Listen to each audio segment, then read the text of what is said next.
Book 2. When Morvril returned to the cell, it was dark. The lights in the cell had been dimmed too, but she knew that the alien could see her. He didn't need night eyes. She opened her own night eyes, watched his breathing for a while.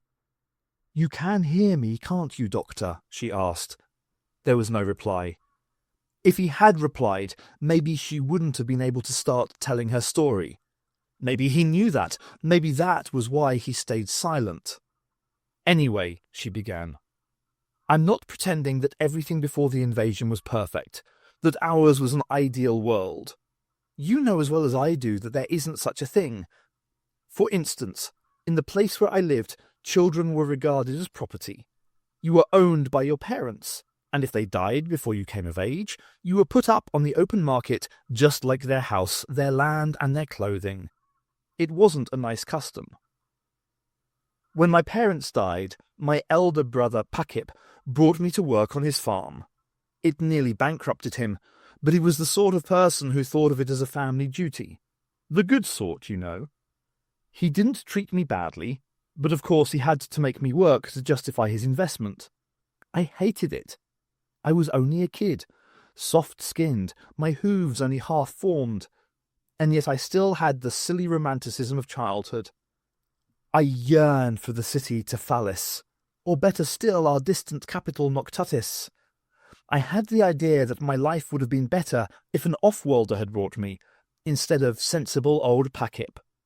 I imagined dancing for some two-eyed, pink-skinned alien, imagined waiting on her table, imagined being given plastic and gold and glittering electronics. I imagined being taken into space, seeing the world from above, travelling between the stars. I think I knew better, really. I knew in my heart that my brother had done the best thing, buying me before the off-worlders could do it. I was just old enough to know that if my dreams came true, they might turn out to be nightmares in disguise, and then there would be no going back. I didn't know that the nightmares were going to come visiting. Still, I didn't like that farm. Grass, grass, and more grass, fields and fields and fields of the tall, wavy green stuff. Pakip grew it fresh for the restaurants in Tephalis. I had to get up before sunrise so that I could harvest the grass in the old way, soft, cold, with the dew on it. Pakip even made me use the old ivory scythes. They crushed where they cut, he said, and the grass grew back in a better way. But they were hard work. I would bale the grass at first light, roll it in the canvas, damp and cool to keep it fresh, and load it on the cart.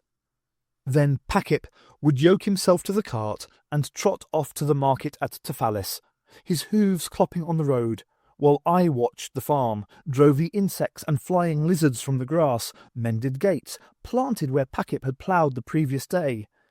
Sometimes, if it rained, or if there was an evening dew, we would do a second harvest, just after sunset, and I would go to the night market with Pakip. We got better prices then. And I met the off-worlders, all shapes, all colours. They seemed extraordinary. It must be hard for you to understand, with all your experience of the alien, what it was like for a little quadruped from a little grassy place on a big grassy planet to go to the city and see people with 2 legs or 6 or external skeletons. Even more seductive was the babble of alien sound and flicker of alien light, the powerful glittering technology of the off-worlders. It blinded me. It blinded most of us, I think. There was an earth reptile called Morkel or Menarch or something like that. I remember being particularly impressed by him. His solemn bearing, his strange lizard-like skin, the glowing third eye in his forehead. He used to talk to my brother at a red plastic table in the open-air restaurant by the market. I would listen, not understanding very much of it. The alien was sophisticated, some kind of diplomat, I think. He tended to talk in abstractions, in abbreviations, in evasions. But I remember the last time we saw him.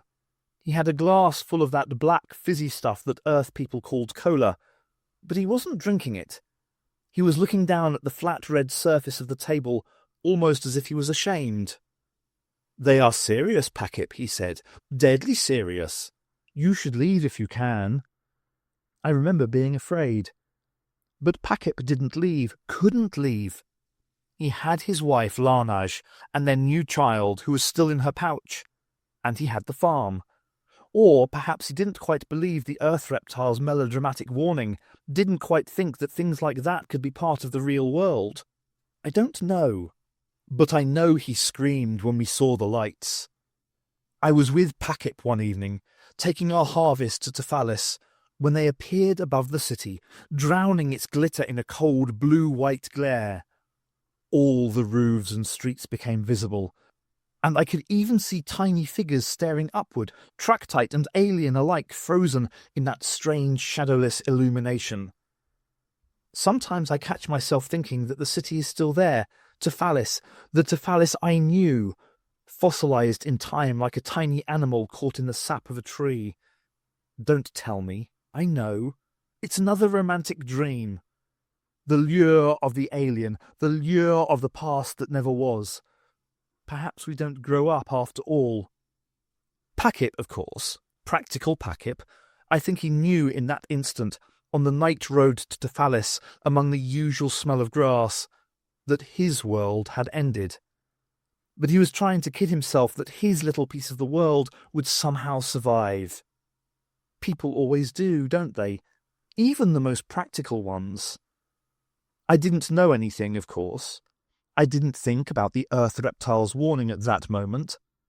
I remember thinking, you'll laugh at this, I remember thinking how silly my brother was being, because the lights were obviously only some big alien spaceship. I looked at the huge, square, moon-bright thing, almost as big as the city itself. I saw the clouds boiling away around it, and I thought of all the aliens on the ship, and how they'd probably want to eat our grass, and the price would go up. I thought my brother should be dancing for joy. Instead, he kneeled on his forelegs, shrugging off the yoke.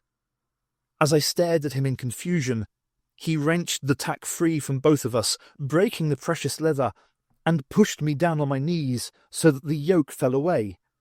The cart tipped sideways with a groan of wood, spilling some of its load. The long bundles of grass rattled as they rolled across the stone. Automatically, I turned to pick them up, but Packip kicked my flank with his foreleg. "Morvril!" he shouted at me. "Run!" "But the cart!" I began. I could scarcely believe the damage my brother had done to the leather tack. It would take days to repair, and it would never be as good again. But Packip wasn't listening to my objections. He just grabbed my shoulder and pulled me around, forcing me into a trot. Our hooves clattered on the road. Behind us, the lights grew brighter. There was a tension in the air, like the feeling before a thunderstorm. I could even hear a distant booming, not unlike thunder. Displaced air, I thought. The ship materialized in the upper atmosphere. The Earth reptile had talked about things like that. There was a flicker of light behind us, and Packip broke into a canter, then a gallop. I stared after him for a moment, still confused. "Run!" he shouted again.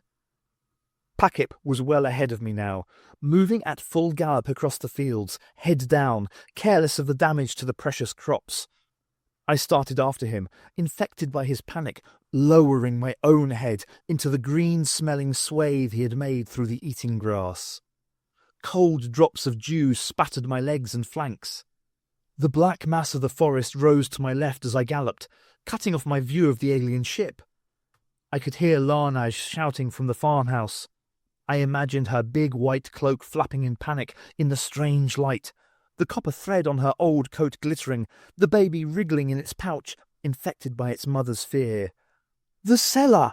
Packip's voice, clear and authoritative. "Get in the cellar now!" I could see Hunt ahead, galloping across the courtyard of the farmhouse, his hide shiny with sweat, his tail high, his hooves raising the dust.